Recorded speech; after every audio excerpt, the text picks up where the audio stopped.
Baiklah, Assalamualaikum warahmatullahi wabarakatuh. Perkenalkan, nama saya Syifa Kalista dengan NIM 24053045. Pada video ini saya akan membahas tentang soal tugas perpajakan, di mana soal pertama yaitu PT Maju Jaya memiliki 2 pegawai.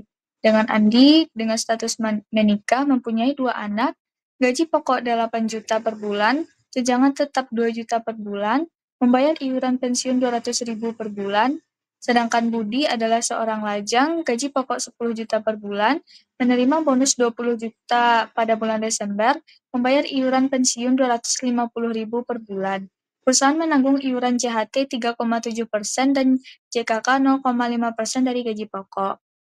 Tugasnya yang pertama yaitu menghitung PPh 21 terutang untuk masing-masing pegawai secara tahunan dan juga bulanan. Dan juga analisis apakah beban pajak masing-masing pegawai sudah sesuai dengan tarif progresif pasal 17. Langkah pertama, kita akan mencari bruto bulanan Andi. Yang dimana yaitu kita akan menambahkan gaji, tunjangan, premi JHT, dan juga premi JKK. Untuk mendapatkan premi JHT dan JKK, kita akan memasukkan gaji yaitu sebesar 8 juta dikali dengan 3,7%. Sedangkan untuk JKK, 8 juta dikalikan dengan 0,5%. Untuk hasil totalnya adalah sebesar 10.336.000. Pengurangannya, biaya jabatannya adalah 5% dikali 10.336.000 ditambah 200.000. Karena dapat hasilnya adalah 516.000, sedangkan maksimal harusnya adalah sebesar 500.000, maka akan kita bulatkan menjadi 500.000 ditambahkan dengan 200.000. Dapatlah total pengurangannya adalah sebesar 700.000. Untuk penghasilan neto sebulan, bruto bulanan dikurangkan dengan total pengurangan tadi. 10.336.000 dikurangi dengan 700.000, dapatlah angka sebesar 9.636.000. Untuk penghasilan neto setahun, 9.636.000 dikalikan dengan 12 bulan, dapatlah hasil 115.632.000. Untuk PTKP-nya 54 juta ditambah tanggungan istri 4.500.000 dan 2 anak 4.500.000 dikali 2. Hasilnya adalah 67.500. Untuk PKP-nya penghasilan kena pajak 115.632.000 dikurangi dengan 67.500.000. Dapatlah hasil 48.132.000. Untuk PPh 21 yang terutang mendapatkan 48.132.000 tadi dikalikan dengan 5%, dapatlah 2.406.600. Untuk PPh 21 dalam sebulan yaitu 2.406.600 dibagi dengan 12, dapatlah hasil 200.550 rupiah. Untuk Budi, kita akan mencari bruto tahunannya, yaitu gaji pokok sebesar 10 juta per bulan dikalikan dengan 12 bulan, dapatlah 120 juta. Bonus Desember 20 juta, JHT-nya 4.400.000, dan JKK-nya adalah 600.000. Total penghasilan brutonya adalah sebesar 145.040.000. Pengurangannya yaitu 5% dikalikan dengan 145.040.000 tadi, dapatlah hasil 7.252.000. Karena maksimalnya 6 juta, kita bulatkan menjadi 6 juta. Iuran pensiunnya adalah 250.000 dikalikan dengan 12 bulan, dapat 3 juta. Total pengurangannya 6 juta ditambahkan dengan 3 juta, dapatlah 9 juta.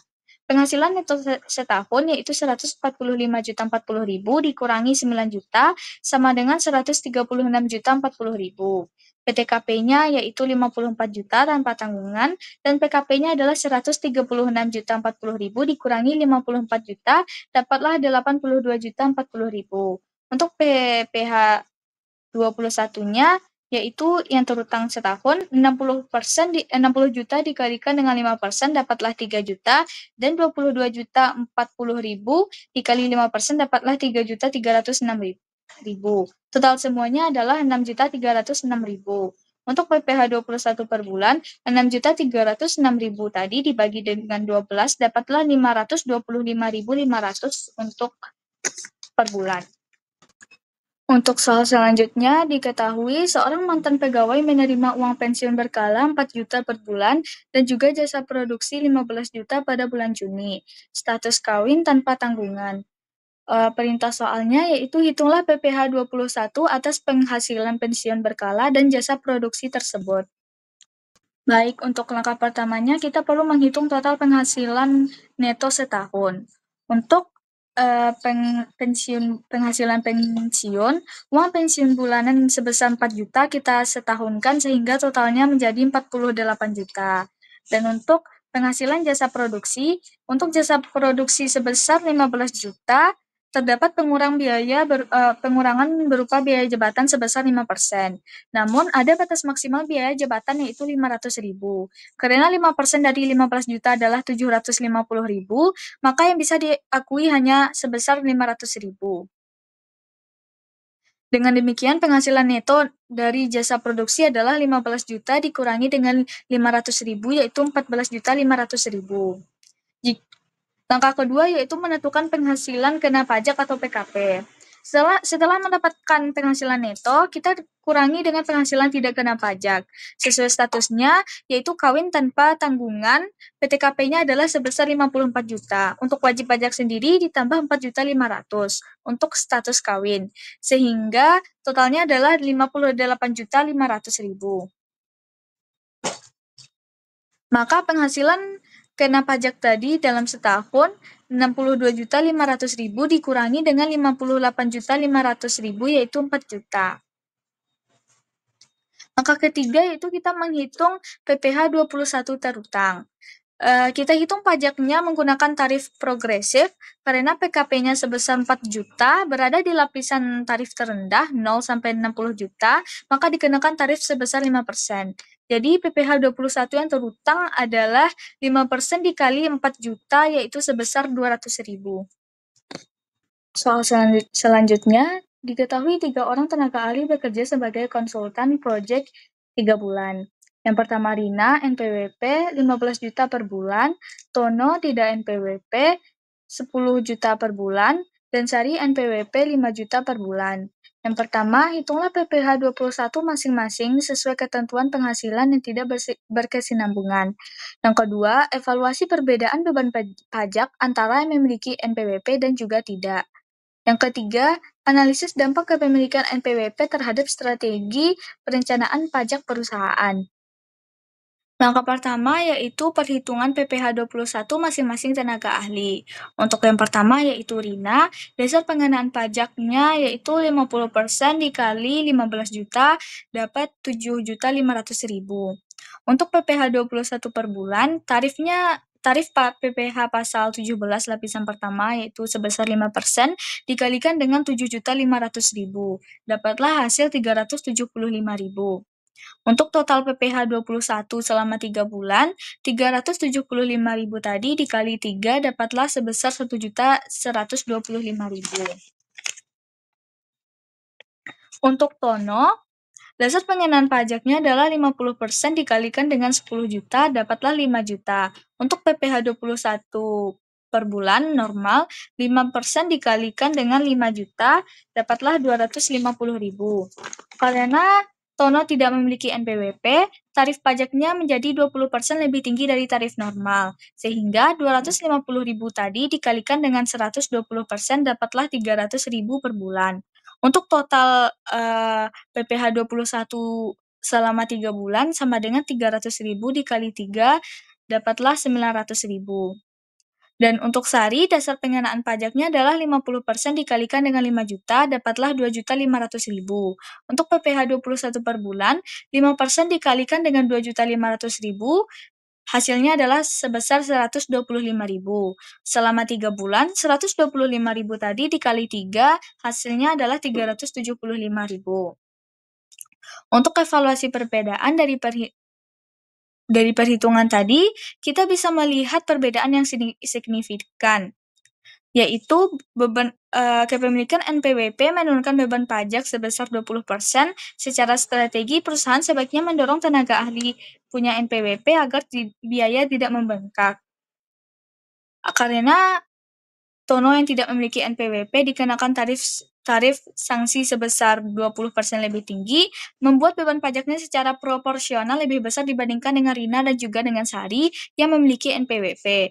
Kepemilikan NPWP secara langsung mengurangi jumlah pajak yang harus dibayarkan.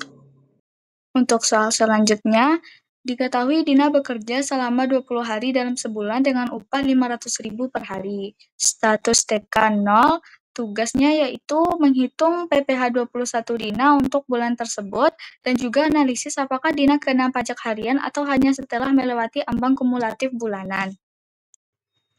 Penyelesaiannya, Dina bekerja selama 20 hari dalam sebulan. 20 hari dikali dengan 500.000, berarti penghasilan Dina selama sebulan adalah sebesar 10 juta. Batas tidak kena pajak harian yaitu 450.000 per hari atau dalam setahun yaitu sebesar 4.500.000. Karena penghasilan Dina 10 juta lebih besar dari 4.500.000, maka Dina akan terkena PPh 21. Untuk pengenaan dasar pajak, penghasilannya PTKP sebesar 54 juta karena tidak ada tanggungan dan PKP per bulan 10 juta dikurangi dengan 4.500.000 dapatlah 5.500.000. Untuk PPh 21 per bulan, 5.500.000 tadi dikalikan dengan 5% dapatlah 275.000. Hasil analisisnya, Dina terkena upah harian karena upahnya melebihi 4.500.000. Pengenaan pajaknya menggunakan metode penghasilan kumulatif bulanan karena total penghasilannya dalam sebulan sudah melewati ambang batas PTKP. Jika penghasilan bulanannya di bawah 4.500.000, barulah Dina tidak akan dikenakan pajak sama sekali. Soal selanjutnya yaitu, Rudi adalah pengajar lepas yang mengajar 10 kali setahun dengan honor 1.500.000 per sesi, yaitu tidak rutin. Rudi memiliki NPWP.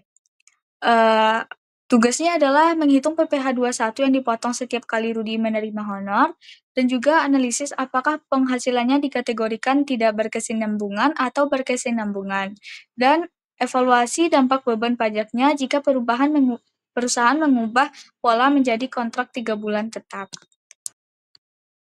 Untuk diketahui, honor per sesinya adalah sebesar 1.500.000. Dasar pemotongannya 50% dikalikan dengan 1.500.000, dapatlah hasil 750.000. Untuk PPh 21 per sesinya, 5% tadi dikalikan 750.000 tadi dikalikan dengan 5%, dapatlah 37.500. Untuk total 10 kali sesi berarti 37.500 dikali 10 sama dengan 375.000 untuk total PPh 21 dalam setahun.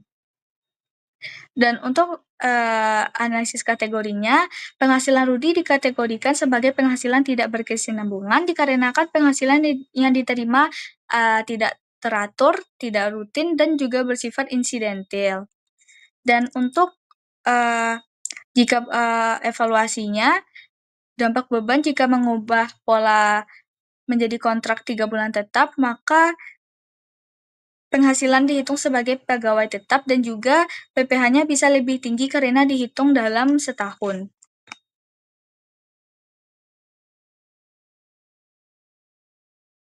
Diketahui honor sekali bayarnya adalah sebesar 6 juta. Dasar pemotongannya yaitu 5% dikali 6 juta dapatlah 3 juta. Untuk PPh 21, 5% tadi dikalikan 3 juta tadi dikalikan dengan 5%. Dapatlah sebesar 150.000. Analisisnya, jika Lia adalah sebagai pegawai tetap, maka penghasilannya dihitung secara akumulatif tahunan dan dikurangi PTKP. Maksudnya di sini, Lia akan mendapatkan keuntungan berupa pengurangan PTKP dan biaya jabatan yang membuat beban pajaknya lebih rendah secara proporsional.